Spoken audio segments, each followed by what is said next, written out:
Hello, hello. Welcome back to another episode of Xposed with Ash. I'm the host, Ash Lazoo, and this is a podcast about events in our lives that shift our perception on life in general, right? So Autism Awareness Month is April. The past 2 weeks, I brought the moms to talk about their experiences, and then I brought the dads, and now I have the professionals. So I'm excited for this show. Why don't you guys introduce yourselves? Sure. My name is Naisha. I'm a board certified behavior analyst. I'm also a consultant, a OBM specialist. So I work with different types of organizations and also an adjunct professor as well. And I'm Dorisa Lyons. I am a occupational therapist in the field of school-based therapy. I like that. I'm going to have a lot of questions. Okay. Because I know a lot of what I'm going to be talking about, they're my experiences. And then hopefully there's somebody out there that has similar experiences. And that's what we're doing, to put more information out there. And I've recently had, I don't want to say issues, but it was like a debate with the occupational therapist in our school base where she was saying that my son didn't need services. Where he had a huge sensory processing. Oh, man. I actually asked her the same questions even before. So when I have a question, I'm in school as well, and I'll text her like, hey, occupational therapists are going back and forth with me that they only do school-based, but I know you guys also work on sensory regulation, and she's kind of even the foundation of those questions for me and kind of how I'm advocating for my students as well. So I think that's a perfect segue too. Yeah.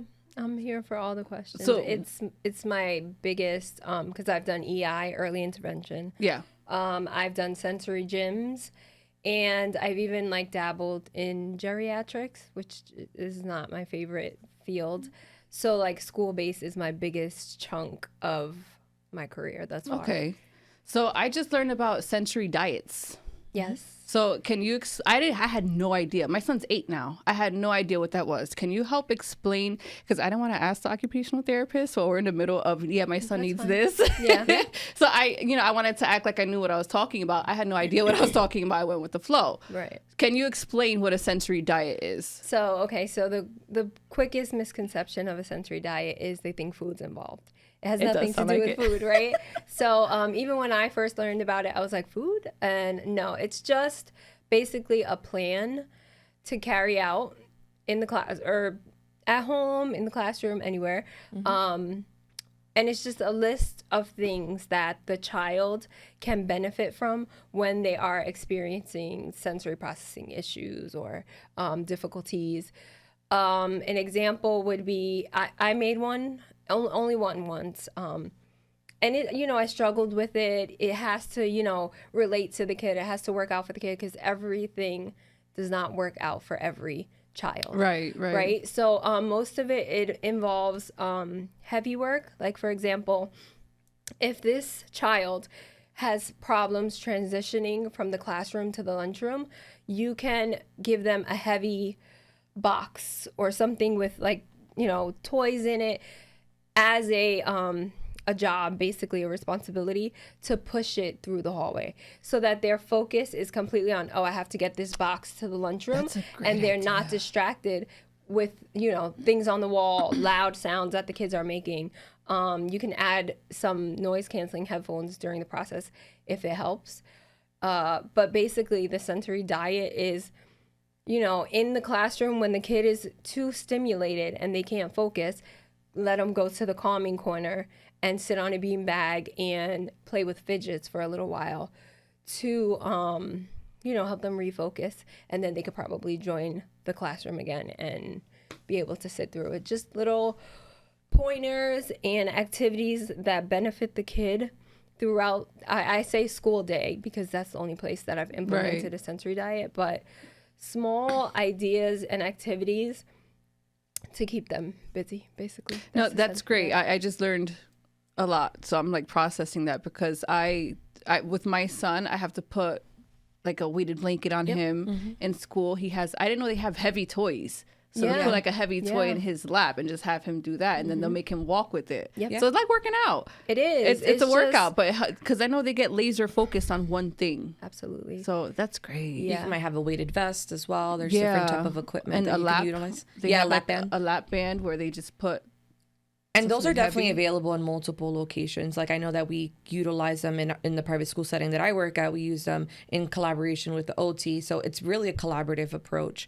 I just feel like, and maybe this is more of a question too, is sometimes the sensory diet can be, and I think that some school-based, when I'm advocating for students, some school-based OTs would kind of get scared of saying that because they think it's so strict. What would you kind of have like as an opinion about that? Because I feel like they're scared to kind of put it either in a student's IEP plan because that's what has to be followed, or they're saying like, oh, we really just don't do that there. I know that's kind of like a predetermination when it comes to IEP laws, but like, what is your connotation of like what an OT can have or like should put in place in like a sensory diet into the classroom, kind of. I don't think there's any like limit. I mean, I do believe that we can maybe do too much sometimes. So you want to hyper focus in on what actually is distracting this child from attending to their school day and being successful in a classroom setting. So if it's that Johnny is not paying attention in class because his body is moving around too much, I would implement a band at the bottom of his desk so that he could have some input. And if we are like this, we're actually getting tactile input from something underneath the desk to help focus. Like, I am not afraid to tell my teachers what works because it's not about me. It's not about how you feel about it. It's about the child being successful in the classroom setting. So I recommend anything like fidgets, sometimes a wiggle seat with like the bumps on top of the seat.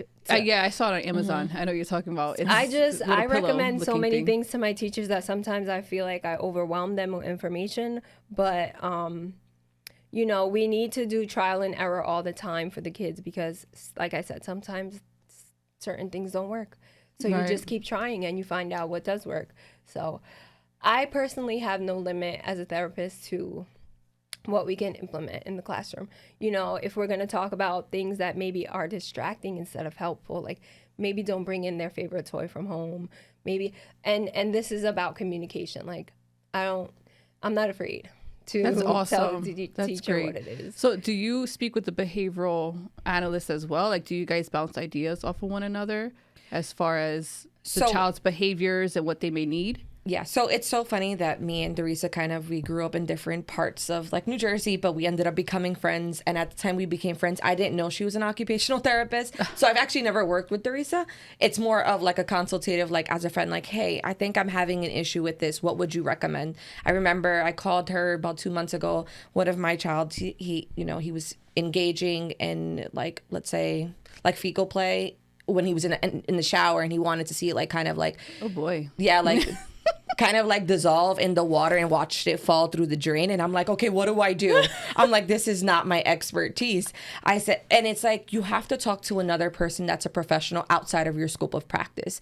And I think that's the biggest part about being a professional and being a professional that's effective. You're not going to know all the right answers. And it's important that you collaborate with speech, you collaborate with OT because they are the experts in that field.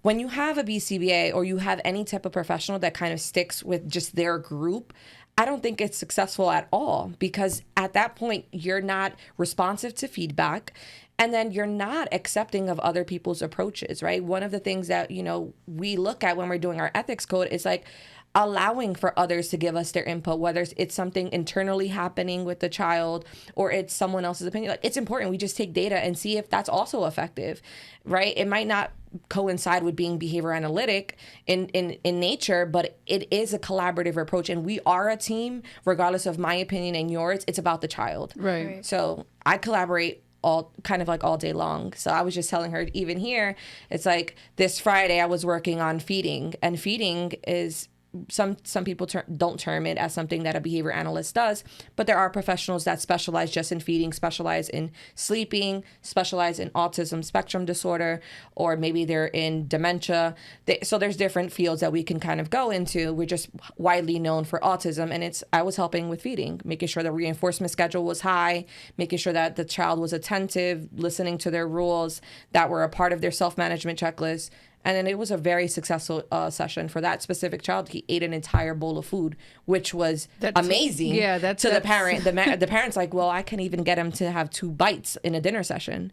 So I think everything's a collaborative approach. Yes, I love that. I agree. I do feel, or I've come across this in the field that, certain professions like the speech therapist or the OT don't feel the need most times to reach out to the behavioral therapist unless it's behavioral. Right. But I feel like we are so like, for example, she just told you, she called me about a kid, it's a tactile thing, and I let her know that. But she called me about that. Like, I'm not just going to reach out to my behavioral therapist about behaviors only, because we all collaborate in different ways. So I just feel like don't shy away from one what is the right word to say, one specialty, Right? Because only when you need them, because you can feed off each other's advice, and we all come together for this child, so there's no reason why I should only be calling you when there's a behavior. If I had, if you need to reach out to me for feeding, like she just said, we dabble in feeding. Like, we work on feeding therapy, and like, there's a food therapist that I'm not, but we put on the hat and work on feeding, because feeding ties into sensory. Feeding ties into behavioral too. Like, maybe, it's just, we're all a team, we're all a village, and, we're super duper collaborative. I believe in being collaborative and not just. I haven't seen much of it. That's why I'm like, yes, like I love this. It's refreshing to hear. Yeah. So occupational therapy. Explain what each step is, because I know it's finding gross motor skills. Mm-hmm. It's oh my goodness, there's sensory. a huge list. But I'll just go over like the main stuff. So we have, and this is where I learned, start at the top, A. We have ADLs, which are activities of daily living. Okay. Mm-hmm. So that, things like that, that's an umbrella for like grooming, hygiene, tying shoes, just things that you have to learn or go about in your daily life. Like, feeding. There's a ton of things that fall under that umbrella, but like, we have ADLs, we have fine motor, we have gross motor, sensory processing, even in my field, handwriting, which it is fine motor, but then it falls over into graphomotor. Typing, it's a typography. So graphomotor is just like writing skills or whatever. I know there was a term for it. Yeah, so, there's a lot. But, it differentiates where you are. So let's say if I was in the geriatric field, I would most likely be working on ADLs, toileting, moving from the bed to the walker, just things like that. And then you make a left, and then you're in school-based, where I would never be like, teaching a kid how to toilet. Like, we don't potty train or stuff like that.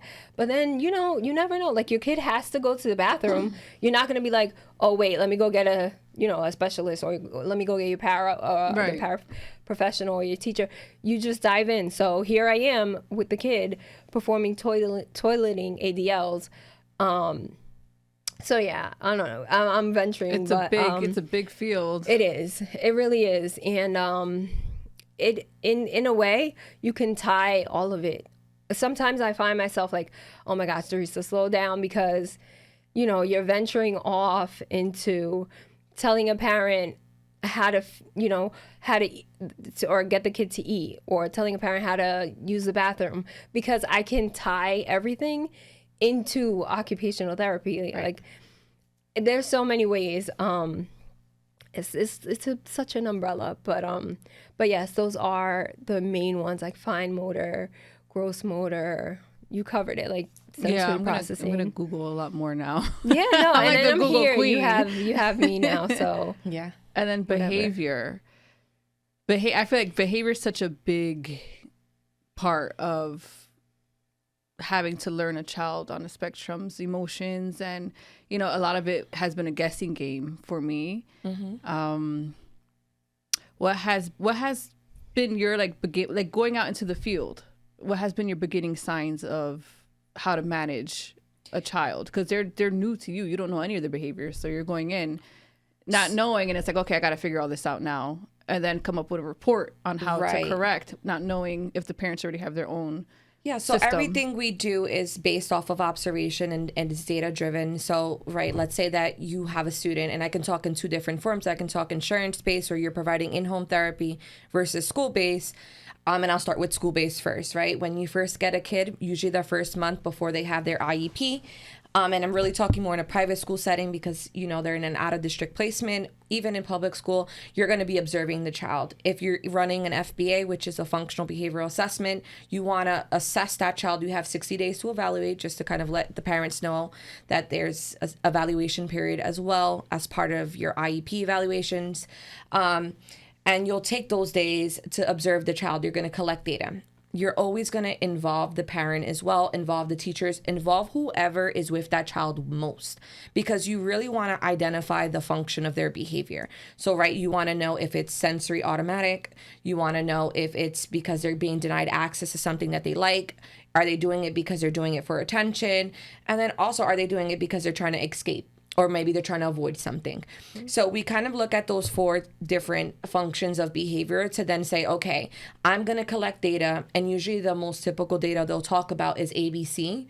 It's the antecedent behavior and consequence, which just identifies, okay, what happened directly before the behavior and what happened directly after. So how did you react towards it? Did you give verbal attention to it? Did you ignore the behavior, or did you still provide them with the same demand being placed on you, being placed on that child or that individual? With all of that information, including your direct observations, your parent reports, or your parent interviews, you're going to start looking at that pattern and saying, okay, well, what's really happening is that either we're reinforcing the behavior by, let's say, allowing them to escape. We can say that, oh, are we reinforcing it by providing them with attention, because attention is the maintaining function? Maybe that child is engaging in that behavior in isolation. So usually isolated behaviors might look like motor stereotypy, vocal stereotypy, right? There's no really clear antecedent as to why it's happening. They're just doing it at any time, even if they're alone in an alone condition. And then maybe they're engaging in a behavior because you took something away from them. So, right, we look at those patterns of behavior and we say, okay, right, now I know why this is happening.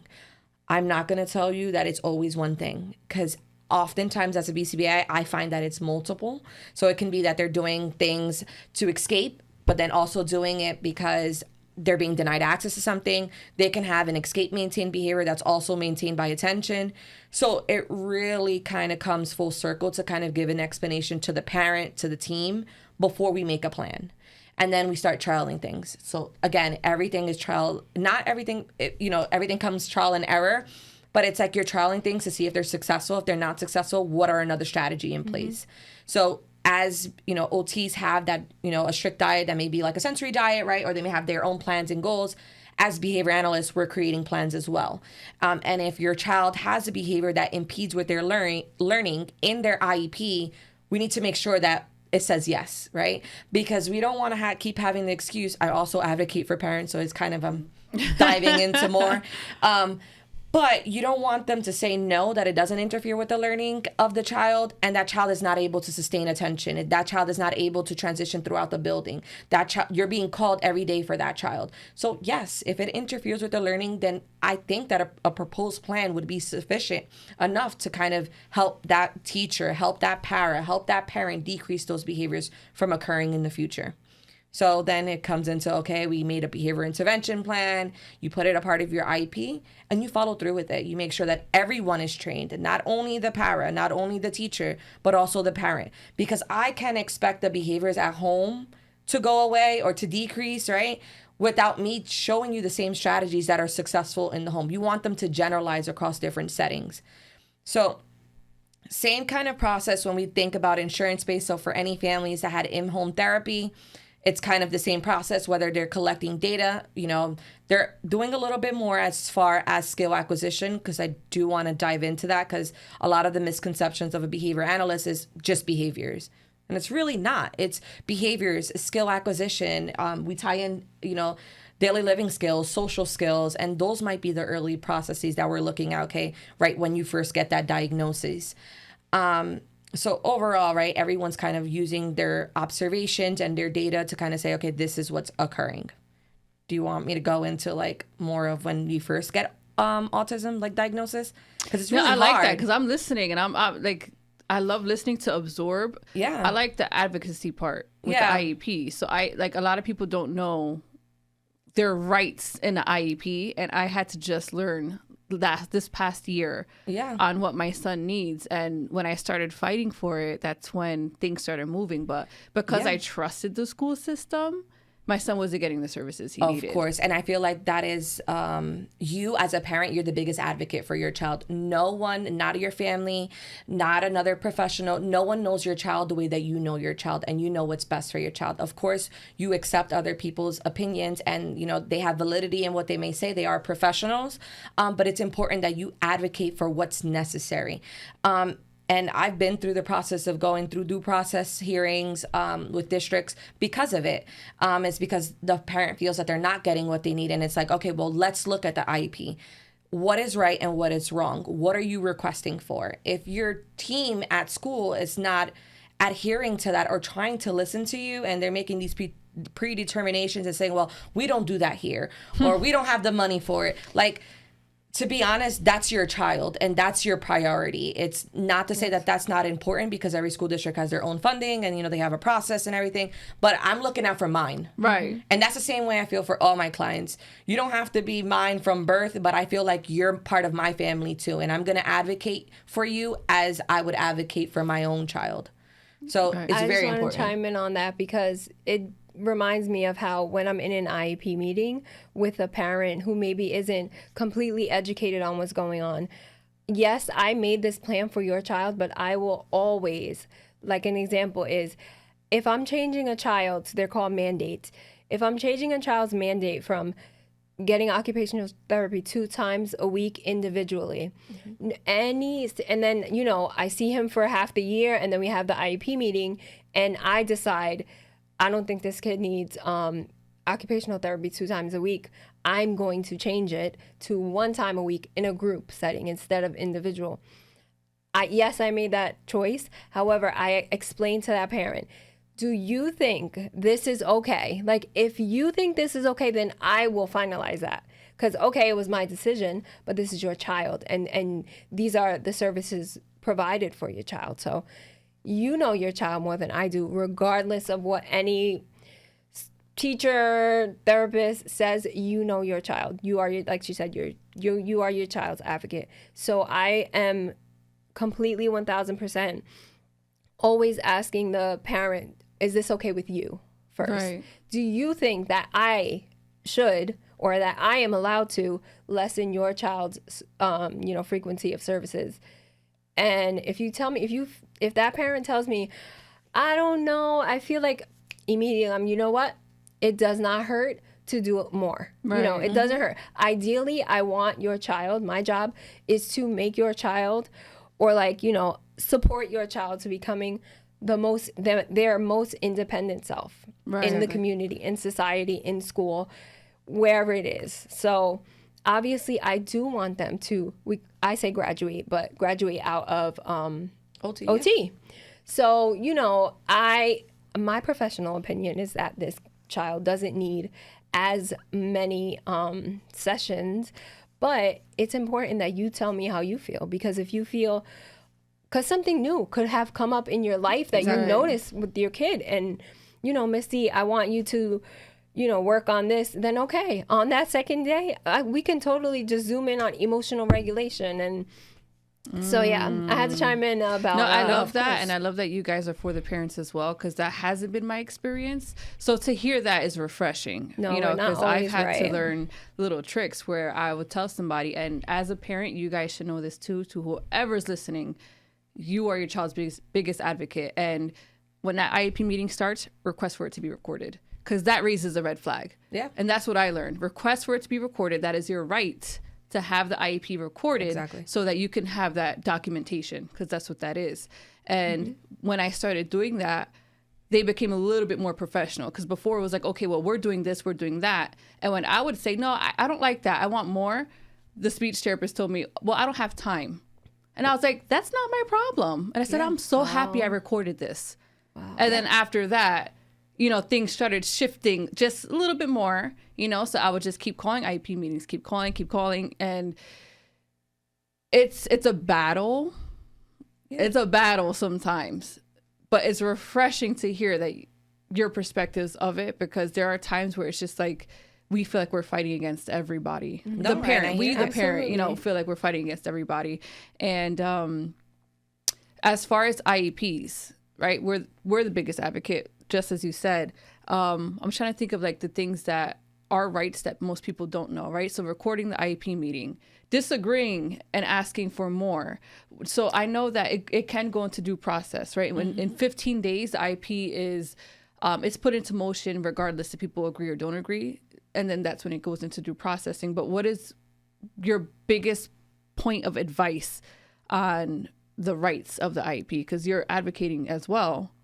So things that most parents don't know. Like I just learned about recording the sessions. I just learned about, you know, having everything in writing and the parental concerns. Yeah. That's what I learned, where it's just like, no, I don't agree with everything. Yes, I do have concerns. List your concerns in a video, write it in an email, use whatever AI you have to use to write that email, and send it to the case manager. Right. What else? So as far as, and I'm currently going through one right now, every parent should know that if you're watching us from New Jersey, that's great. You have the New Jersey Prize, which should be given to you by your kind of like your case management team. It's also available online. It will outline exactly what are all the regulations or all the parental rights for your child. And let's say that you are in disagreement. You don't have to sign your IEP when you're at that meeting. You have 15 days to sign it. And let's say that in those 15 days, you would like for something to be changed or modified. If they're disagreeing, then that's when you will go through more of, okay, well, then if you're disagreeing with me and I know my child best, and I have input and I feel like this is more effective and it's going to stand for my child, then in the back of the New Jersey Prize book, there is the due process kind of template. It'll ask you, okay, do you want to have a mediation? And the mediation is where you'll meet with the school district and they might have a personnel that's a representative as well. And I don't kind of like want to be quoted on it. Like, it's for sure back there, and just definitely read it. I recommend for all my parents, if you are in a disagreement with something, fight for it. You have that right to fight for your child. Do you have to get a lawyer every time? No, you do not have to get a lawyer.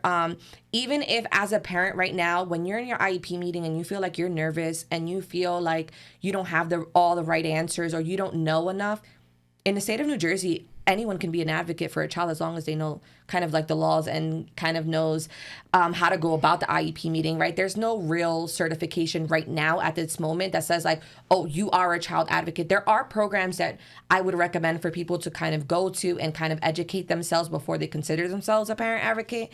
But you can get a free advocate. Also online, there's a whole bunch of resources. It is hard to get one for free. I'm not going to lie. I've had parents be on the wait list for many years because ultimately then it has to go through an actual advocate that actually charges. And sometimes some of them want $2,000 up front. Some of them want $5,000 up front. And it's just crazy because it's like you want what's best for your child. And not everyone's equipped with $5,000 in their bank account, yet alone in their savings.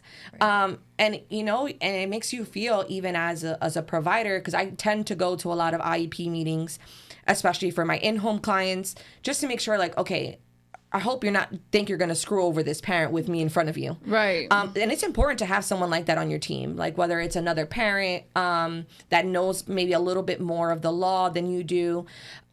It's just look through that book. They have all the answers in there. The 15-day process, how you can have, if let's say that they receive notification of due process and they don't have a resolution meeting in 15 days, then they're out of compliance. Mm-hmm. It's like you really have to look back. I would recommend for all parents, get a binder. Print out every single IEP that you've ever had. Oh boy. Yeah, I That's definitely a lot. recommend it because things change and you might have not noticed what they're removing, what they're taking out. Like I recently just saw one where they took out the BIP, but they only took out the BIP, which is a behavior intervention plan, was because I said, well, who made it? Oh. And then they were like, oh, well, now it's gone. Well, why is it gone? Right? If this child's behaviors are interfering with his learning, then why would you remove strategies that made him successful if you're calling the parent every day to pick him up? So Right. it's kind of like catching on to those little pieces and making sure you know like exactly what you're talking about. I've been in an IEP where I'm like, okay, well, you know, where's this professional? And the social worker's looking around like, what do you mean? I said, no, in last year's IEP, there was 2 sessions of this. So where are the notes or the communication with the last provider? And they're like, oh, and then the next one, they have someone. So it's like, yeah, you really have to pay been through attention. that. I've been through those moments where it's like, okay, well, what's this? yeah. Ooh. Yeah, and then Sneaky, very sneaky. yeah, so it's really I would say is just look through that prize book. It's about 40 pages long. Highlight what you need to highlight, like things that you didn't know that you would want to stand out for yourself. Highlight it, kind of annotate it, and like, okay, even look it up. I have a lot of parents that come to me, even friends that I have on Instagram, that they'll be like, well, can you look at my child's IEP? And I'm like, I really don't have a problem with that, but I'm not a part of your team. So it's like, but at the end of the day, like, am I performing in a manner as an advocate, or am I performing in a manner as a BCBA? It's very important that you don't cross those lines, because Right. you always want to stay in that scope of practice that you're practicing in. So if I'm someone's BCBA, then I will tell them, like, I think that, right, I can advocate for my student because that person is my priority, that individual. But for parental, like, law rights and stuff like that, Right. I will say to them, like, I would recommend you seeing out this person and getting more information. Okay, that's excellent. Yeah. That's excellent. You don't want to kind of get in the middle of it and then you end up going to court and they're like, Yeah. well, who are you? I'm like, oh, I'm the BCBA, I'm the professor, I'm the Advocate, I'm the I'm advocate. all of these. All of that. And you know what? I'm actually the aunt too. Or like, I think I'm going to be the godmother for the next kid because I did so good with this one. So you have to be very careful. Yeah, the IEP, it is a legal binding agreement. So it's the legalities of it. You do have to be careful. And it's funny because going back to OT, so in my son's IEP, he needed more OT. He has a huge sensory processing disorder where just a snap of the finger, he's screaming, he's smacking his head. Like, he's just doing all these movements. And I was struggling. And I remember when we had the triannual. Yep. Right? I said it right? And that's every 3 years they get all the assessments that they need. I requested for him to get OT. Yeah. And they're like, oh, no, he doesn't need it. And I'm like, what are you talking about? Like, yes, he does. Like, he struggles. And it was a fight. And I'm looking at her like, well, I'm requesting it. Like, I had to get nasty. I don't like getting nasty with people. No, like, I really don't. Yeah, and I was same. like, well, I'm requesting it, so it's going to get done. And in her report, I felt like it was so petty. And these are the things that just watch out for. And don't be afraid to stand up for your child. Mama Bear comes out all the time. In the report, I was so upset that I called an emergency meeting just to tell her, stay in your lane. Stay in your lane, because she went, and in the whole report was, I can't report this because he's out of his seat. He's showing attention deficit disorder. He's too hyperactive. He can't do this. I can't observe him. So I was like, oh, so are you diagnosing my son with ADHD? I was just going to say that. I was like, And I was just like, stay in your lane. I said, I want an outside professional now. So they had to send my son to somebody. Like, it was just. It ended up costing her more money. Yeah. She cost the district more money by doing all that. And the next IEP meeting, she was no longer available. She wasn't in the sure. school anymore. I'm sure. Because it was recorded. So guess what? That was my documentation proof where it's like, okay, she just didn't want to do her job. Yeah. And it's a fight. It's such a fight. And also, like, state your concerns as a parent. There is a whole blurb on the IEP that's set, and it's at the top. Parents' concern. I read it before I read anything else. Yeah, because that's the first section I go to. Really? That is. literally, That's a good tip. Because, and then that's what I'm saying. Like, say everything you need to say in that. There's no limit to what you have to say. Don't sugarcoat it. Like, the more honest you are with us, the better we can treat the child. So is that for every IEP meeting, Every or is IEP it has a- before the You can update assessments? it. No, you can every update single it. time. Yeah, every single Okay. time. And sometimes what some school districts will do is just kind of add to it. So like they'll date it like this was your concern in your 2021-2022 school year. This was your concern in the 2023-2024. Like, and you'll see the progression over time. Or sometimes they'll take it out and say the parents have no current concerns as of Right. that IEP. And that's not a good thing to do. Always have a concern. Always have, even if it's like my son can't tie his shoes, put it in IEP. Yeah. Something. It's That's what I important. was taught. That was taught to me. Always have some kind of concern, so that it shows that until you don't. you're trying. Yeah, until you don't have Right. concerns. And even when, like, let's say that your child is in public school and then you finally get kind of the approval to go out of district and go to a private school, even in that aspect, as a BCBA, I'm also looking at that too, because then you kind of find out, okay, you'll see like I'll look at the parental concerns, and the parent is right why they're going out of district, because either the school district is out of compliance, or let's say that they were just unhappy and feels like their child just needs more. It'll tell me, okay, what do I need to pinpoint before this child gets here, before this child's accepted to this particular school, or why he's coming here. It's important, because then I'm like, okay, well, these were the concerns. Were they ever addressed? And then it's talking to the parents, collaborating with them. Okay, usually when I meet a parent for the first time, the first question I ask is, what is your goals for your child? Because I want to know what's the overall, and a lot of parents say, especially in the field that we work in, is communication. That is the biggest one. It is. And it's the first thing that they usually say. I say, I want them to communicate with me. I want them to, have a back and forth conversation. And that is kind of like a social deficit associated with autism. If anyone's kind of looking for that, you can always look. You can see like why, they diagnose your child with autism by looking at the DSM-5. And it'll tell you like 5 different points, A through E. And it'll say like A, let's say it's stereotypic behavior. B is, social impairments or social emotional reciprocity, that they have a lack of that.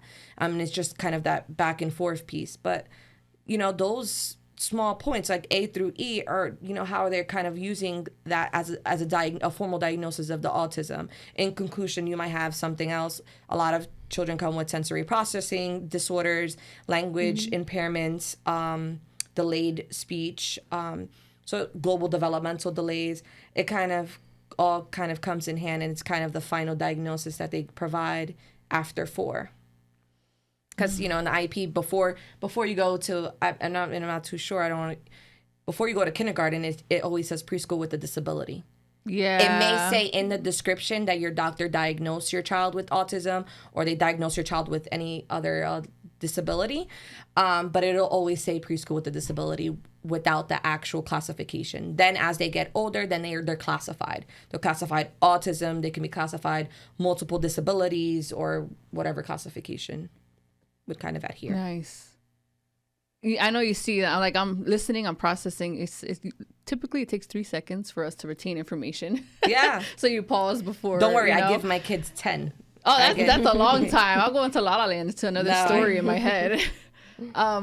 I do know with my son, right? Both my daughter and my son, they went to the district that I'm in. They have a preschool specifically for children with delays. Mm-hmm. So when we went from there into kindergarten, and I get so angry with myself that I didn't fight more, but I was still young. I was in my early 20s. Yeah. So I'm like, okay, whatever you say is great. Whatever. Yeah, sure. You want the best for my kid, right? Right. And I remember them specifically saying, oh, you don't need a diagnosis to get all the services. We got it. Don't worry. So I'm like, all right.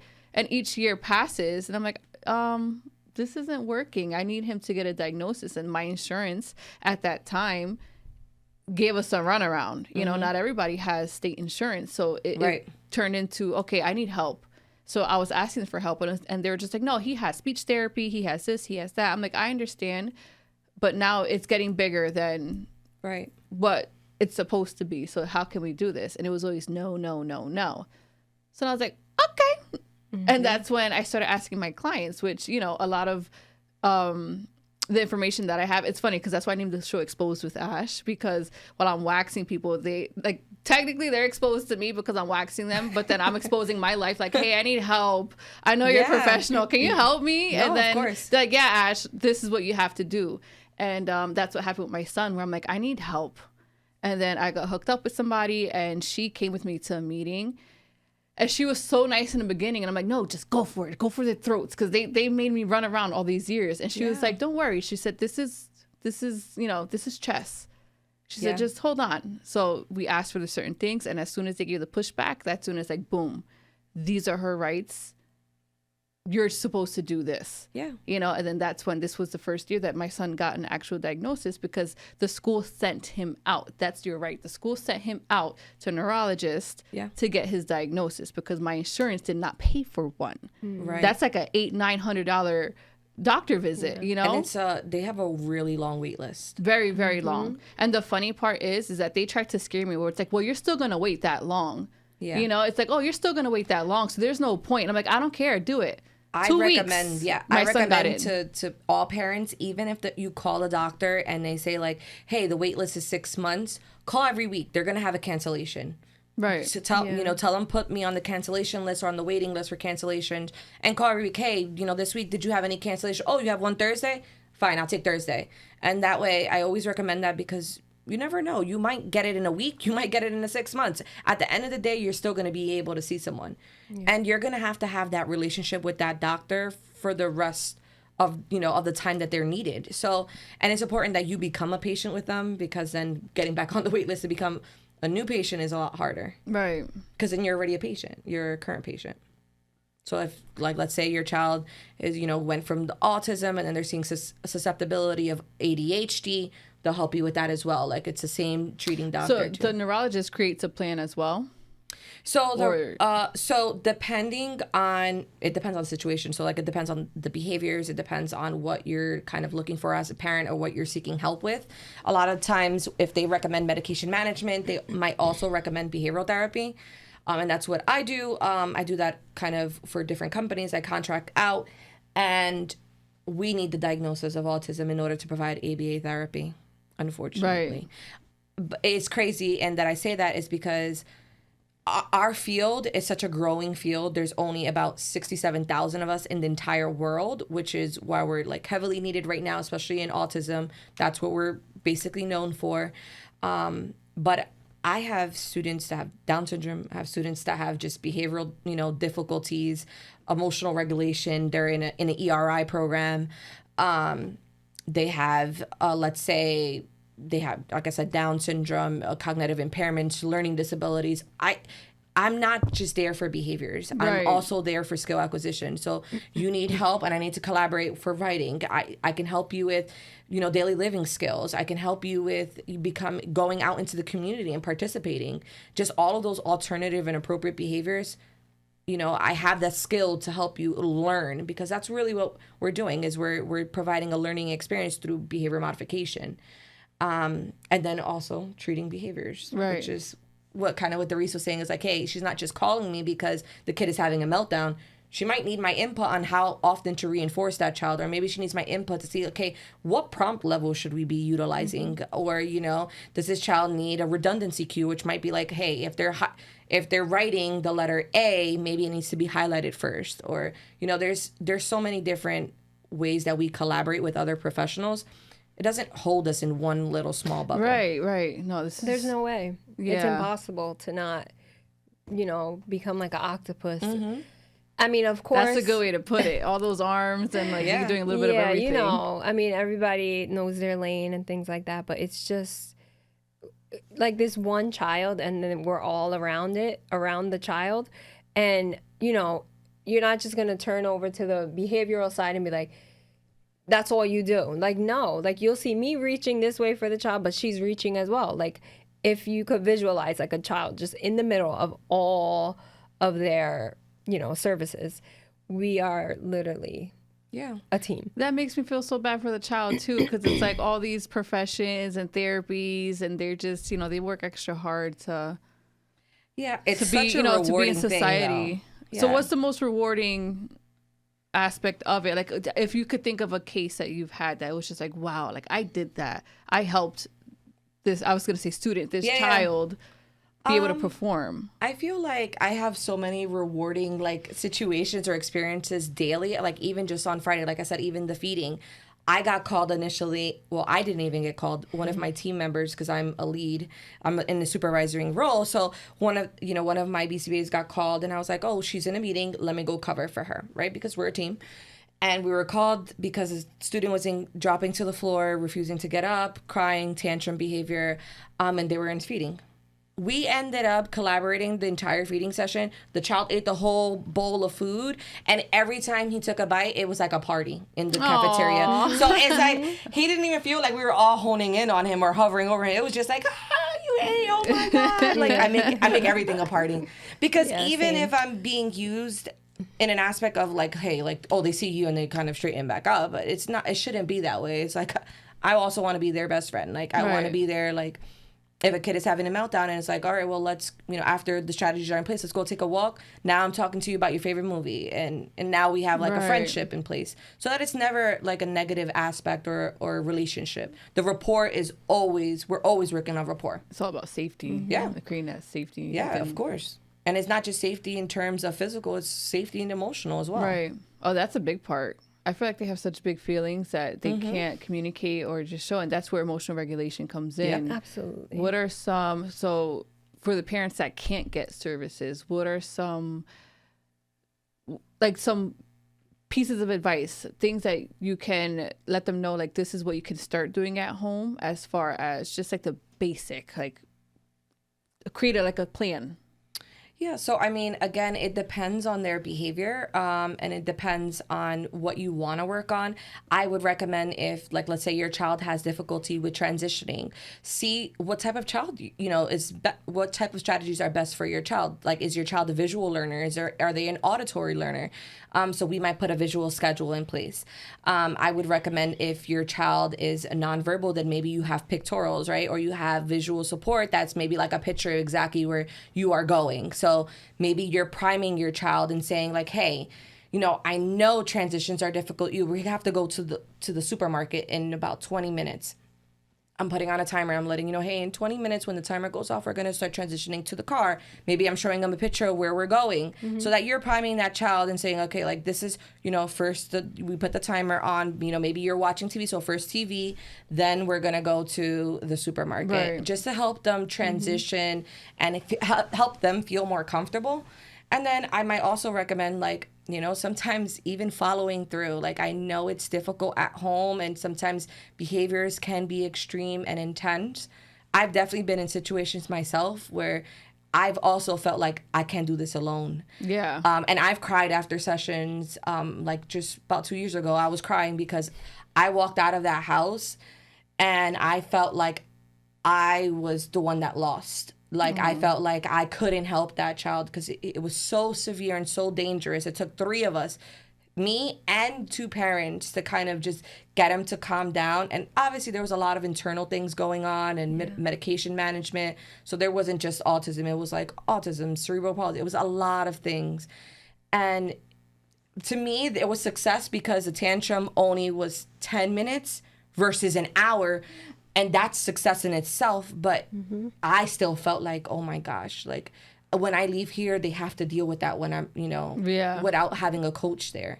And sometimes sometimes we feel defeated as well or burnt out, and it's like you gotta not, hide it, but then also worry about yourself and saying like, okay, like I know this is much more than I am. Who can tag in with me? Right. And that's important.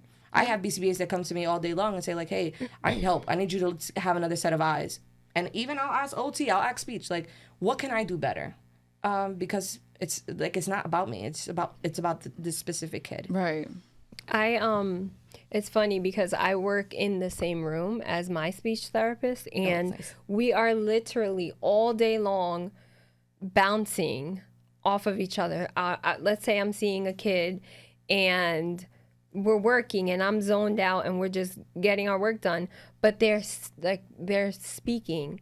She's gonna chime in like, what was that? Like, it's like, I don't know what the speech, different words for what they do, but like, I don't know, let's say the kid is calling like the piano, and she'll be like, that's a what? It's a puh, like in the middle of my session. So it's so funny because like, yes, you're like, and it does, it should never be you should never be offended.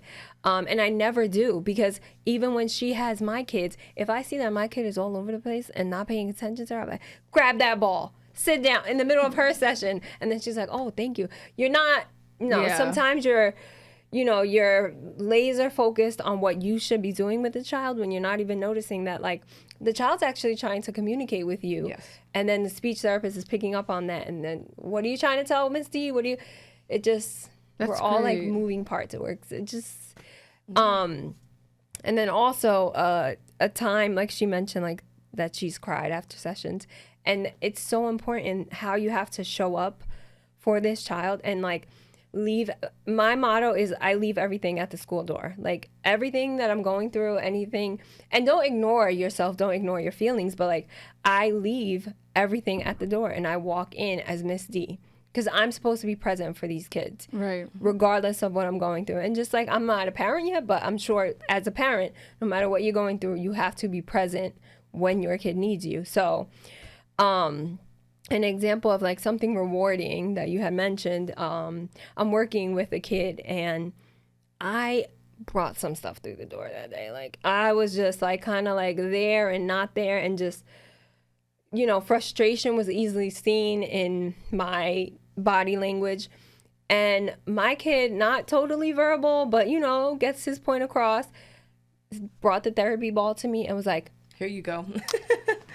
And when I tell you, I had to hold back. I would have boohoo cried. Tears because I it was like a cry and a laugh at the same time. Where I was like, you know what, friend, you're right. And I sat on that ball because, like, it was a breakthrough for me, because it's like, know that I put you on that ball every time. Stop, because don't. I'm gonna cry. I know. I put you on that ball to regulate yourself when you cannot find regulation at the moment, right? So you saw in me that I was struggling with something. I know. And you sent me to the therapy ball. And within myself, I wanted to cry, but you know what? It was a victory. Like, it was like all this effort that I'm pushing through for all these days, seeing you 2 times a week, every week. And you're picking up. Mm-hmm. You know why I'm putting you on that ball. So that was like, oh my God, it was such a victory, because I'm like, it's little things. It's really small wins. It's like, it shows how much he pays attention to you and your body language. When you think they're not, though, that's the thing. Like, you get so caught up in behaviors and just therapy and the outside stimuli, and you're just like, you're not taking a second and realizing that the kid is picking up on the things that you were doing. Yeah. So, and cared enough to give you your own therapy back. Yeah. That was wow. I mean, it was a moment for me. It took me back. Everything that I was supposed to leave at the door went out the window. Behind me. I was like, yo, you're present for me, and I need to be completely present for you right now. You're picking up on my cues, and I'm just like, wow. So I love that. I mean, I just went in that moment, I'm like, and this is why you do it, and this is why you do it, because there are days when we feel less than, because you just feel like you didn't do what you came to do, or you didn't reach the goal that you personally set for yourself and this child.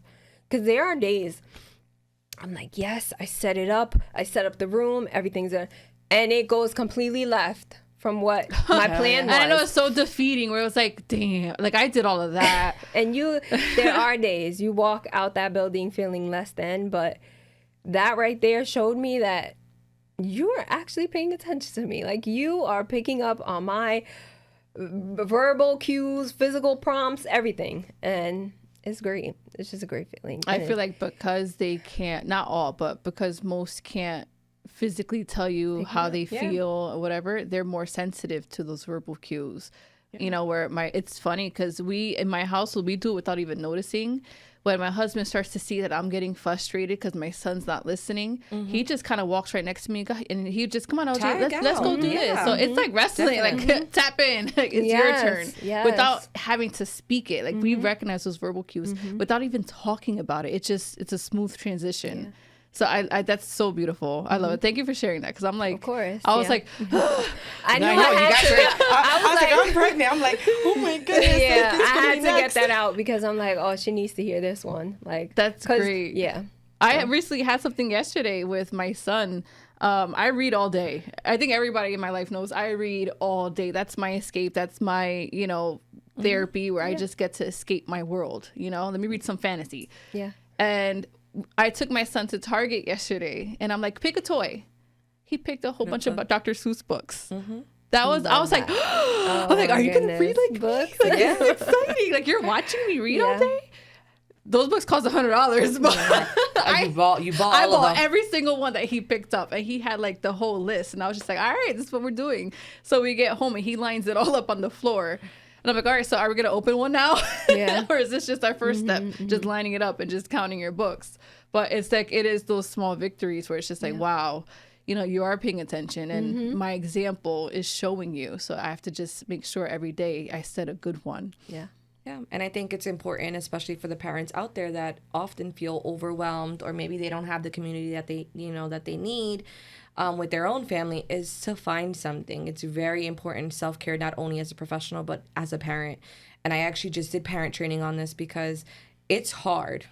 I deal with them 8 hours a day. You have to deal with them the rest of the time on the weekends when there's no one else there. And it's important that you find time for yourself and say like, hey, I need to also be able to be there for you all the time. But then sometimes someone else needs to tag in. Yeah. Or I find a hobby that you really like and enjoy so that you can decompress, so that you're there as a present being, but also as an emotional being for them as well. So it's very important. And I try to tell my parents, like, trust me. And when I feel bad when parents say to me, like, hey, we have parent training this week. And I said, okay, well, which one of your family members would you also like for me to parent train? That's a great one. That's not fair. That I'm only giving you the resources, and I expect you that isn't a professional to teach the same resources to someone else. Yeah. So I always recommend, even when I'm doing parent training, do you want the little brother to come? Do you want the grandmother to come? Who else lives in the home? Because ultimately, this is a village. Right. And we all need to partake in it. So it's very important, not only do you have that set in stone that you can decompress on your own and have these self-management strategies for yourself, but also prepare those around you that this is what the circumstances that we have in a home, and this is what we're going to deal with. And we're going to always teach this child. So everyone needs to be a part of it. I love that. We see, my husband and I, we're trying to build our village, and it's just, It takes it's time. friends that turn into family. And, that's great. That's a good one to the parent teacher, the parent family. Yeah. I do it all. Because it's also like only telling or one parent, let's say, you're giving them only the job, when in reality you live with all these people. Yeah. So everybody should be trained. Everybody should be educated. And I love that. I didn't even know she did that, but Everyone job. who wants to come, no Yeah. problem. Because ultimately, right, the little brother might be watching that child when that child gets a little bit older, and maybe you need to step out to go to the supermarket. Maybe you need to go to the corner store. There's circumstances that it's going to be. Like, I just had one of my parents request for me to do her parents because they weren't accepting of the diagnosis, but now they're coming around. But they're like, okay, well, she wants to know how to engage with him. I made a whole presentation on engagement, because I don't care if Johnny is on the floor and, let's say, reading a book by himself. Go ahead and ask him what he sees on the page. Ask him. Right. He knows, he has the skills to tact. Even if he has an AAC device, bring out the AAC device. Start a conversation. Even, I see there's a octopus on there, or I see, what color is that octopus? Oh, it's purple. Go to the purple page and go to. That is one thing that I've learned, is that just get on their level and play with them, ask them questions, because 9 times out of 10 they want that connection. They want, to be able to talk to somebody in their own way. absolutely. And I love that. Thank you for that, because I am definitely going to implement the parent teacher to the other adults in my son's life. Yeah, and you can ask, even if you have like service providers even in your school, they should be also providing you with parent training as well, right? Those goals are not just for school. Those goals are to be generalized across settings in the community. You can always ask them, like, hey, do you offer?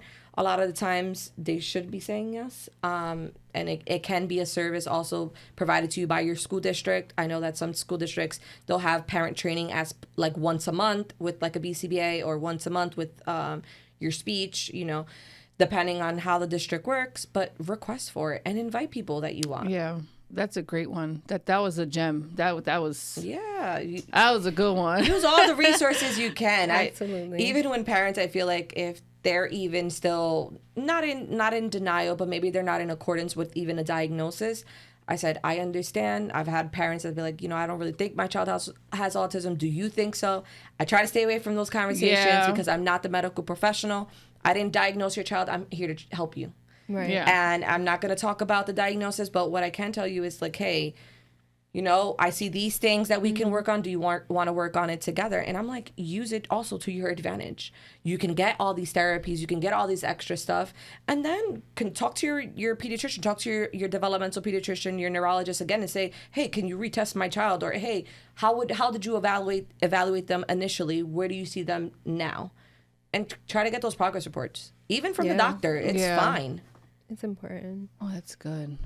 I had a similar situation where like a parent just wants to know while still waiting, as we just spoke about, forever for a chance to see a doctor, a chance to get a diagnosis. And I had a parent, yes, they ask you those questions because your profession, like, hey, do you think my kid has XYZ? And you like she said, you stray away from conversations like that. So how I, switched it up a little bit with that parent is what do you observe or what do you see when you're observing your child? What is the most, and she told me like attention, the attention is really, attention deficit. The movement is like they're always moving, constantly moving. And I said, you know what you can do? Do you have a trampoline at home? Send them out to the trampoline, and I tell my kids they get their wiggles out on the trampoline. But honestly, they're getting vestibular input. They're regulating. And then when you're at the table trying to do homework with your kid and they can't because they're like, oh my goodness, the star is over here, the curtain over there, the tree over there. Send them out for a little while. Let them jump on that trampoline. I promise you, when they come back to you, they'll be a lot more regulated, if not completely. We do more dance regulated. parties. Yeah. We Movement breaks are YouTube breaks, all that. I do everything. Movement breaks are so important for a kid who I actually put them in almost all my bips. Get that kid up. Like, you expect. I have a hard time also concentrating. So I'm like, I know even I go on rampants or sometimes I take on more than I should. And I'm like, okay, well, I need to do either one thing at a time and I need to regulate myself as well. And it's like, I put movement breaks for all my kids because they need to get up, right? If a lot of the times that you see that a lot, there's a hyperactivity or their inability to focus or they're having difficulty in that aspect. I'm like, well, what do you expect? You've been teaching for 45 minutes. Like, even as a college student, when you have your lectures, I swear to you, I think I was on 17 browsers at the same time as listening. And it's like I'm getting the information. And, like, I even have kids that, and I'm not too sure, it's, Gestalt language processing. It's kind of like a new term in speech right now. And they use different forms of scripting. It can be contextual, non-contextual. And you'll see this in some children that are, they'll say like they're minimally verbal or there's like a big thing and I don't really want to go into speech. But it's like, because, I don't want to use the wrong terminology. But it's like just taking that information and kind of using it as best as you can. Like, they may be doing that. I have a child that he does it all session long. And no matter what, he still gets the right answer. He can be singing. And I'll try to stop him from singing. I ask him a question and the answer is still right. I'm like, this kid is like amazing. Like, how do you sing all day? And in your mind, you're like, and I've tried to compete with it. I'll put like white noise and you'll see it decrease a little bit. Like I've tried to like compete with the behavior. But ultimately, I'm like, I told the IEP team, I was like, he gets all his work done, right? They're like, yeah. I'm like, no, I'm like, I'm stuck with you too. I was like, what else would you like for us to try? Because it's literally like, it's like even though they're hyper focused on maybe that nursery rhyme or that song or a script that they heard from a movie, sometimes they're still fully functional and like are still paying attention to exactly what you're talking about, exactly what you're teaching. It's incredible. Everyone like has a different, autism looks different in every child. And some children have similar symptoms or similar difficulties, but they're all unique. Right. And their strengths are like crazy. Yeah. Yeah. Oh, yeah. That's great. I'm processing everything. Yeah. Definitely. This was great. I like that you talked about self-care. And I feel like that's one of the most important things, especially that I've had to do myself, is figure out how to unwind and regulate my own emotions before I could teach my child how to regulate theirs. Yeah. This was great. Thank you. Thank you so much. Like this. No problem. I Thank like you to, for having us. I like to learn new things. So I'm just like, I'm like taking mental notes and talking at the same time. Yeah. But thank you for sharing your experiences and your, like, what it's like for you guys in a classroom. I liked it. Wait, Any it's a last question? gems before we close out the show that you would like other parents, professionals to know? I don't know. Like, I'm an advocate for movement breaks. Let the child move more.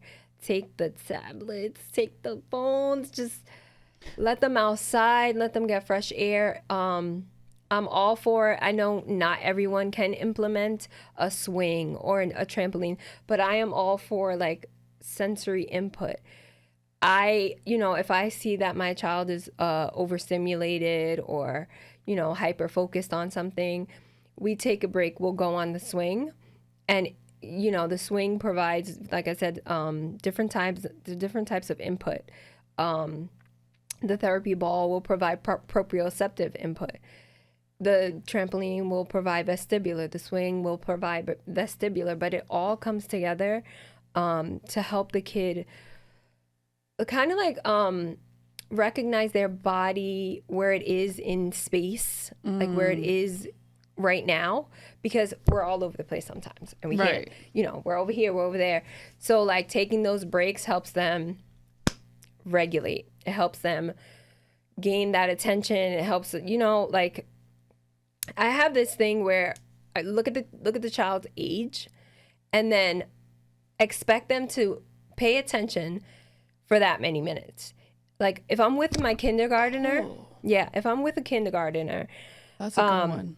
And I cannot expect him to sit for 10 minutes and be completely attentive to what we're doing. I do expect him, and I would put it as a goal, for him to be able to attend to a adult-directed tabletop activity, is my favorite words, for maybe 4 to 5 minutes. Okay. Before he needs a break. So please consider when you are dealing with a child with autism or ADHD that consider their age. Consider where they are developmentally and give them grace.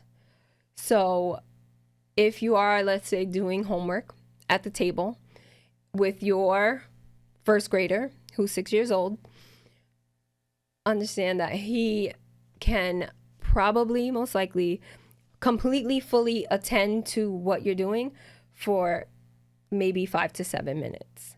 And then when you start to see a behavior that is like, pay attention, like it's frustrating you, both of you, take a break. Yeah, that's Take a a good break. one. Breaks should be my middle name because I love them. I think they are so important for regulation, for attention, for everything. I tell my parents all the time, like, if you can do it, get a swing. If you can do it, get a trampoline. If you can't do it, walk outside. Go around the corner. Read a book, but like, I don't know, hop on one foot while you're doing it. Like, just move your body. I tell my kids all the time, get up, move your body. Body. Because they want to stand there like this the whole time. No, get up, move your body. Let's go. Good one. Yeah. What's your gem? My gem would be, if you have a behavior analyst in your home or even in your school, use them to their full capacity. If you want your child to learn specifically, a specific skill. If you want to decrease behaviors, use them to their full content, right? You want their full potential, use them to the best of your advantage. And then advocation, like advocate for your child, go through that New Jersey Prize book. Ask questions. You can always call as well to the office in Trenton, so that the Office of Special Needs or Special Education, they also answer questions as well. and just try to educate yourself as much as possible. Like I said, you are your child's biggest advocate. And if you know more information, you go to that IEP meeting more certain, more confident. Trust me, all those negations, all those predeterminations that they're saying, oh, I can't do this, I don't have the money for this. Trust me, make sure that they're complying with exactly what your child needs. Because that IEP is supposed to be individualized. Yeah. It ain't supposed to look like anyone else. That's what I is for, individualized. Yeah. Yep, it isn't, no more, generic goals. Excellent. Thank you. No Thank you problem. again. This was excellent. I loved it. Oh, my piece of advice, be nice to yourself. We're all trying as parents. Be nice to yourself. Be gracious with yourself. Take breaks. Know that you are not alone. I will leave so many links below for all the things that we've spoken about. I'm leaving links. Click on them. Use them to your advantage. And this has been another episode of Exposed with Ash. I'm your host, Ash Lazoo. I'll see you guys later. Thank you. Man, that was informative. I feel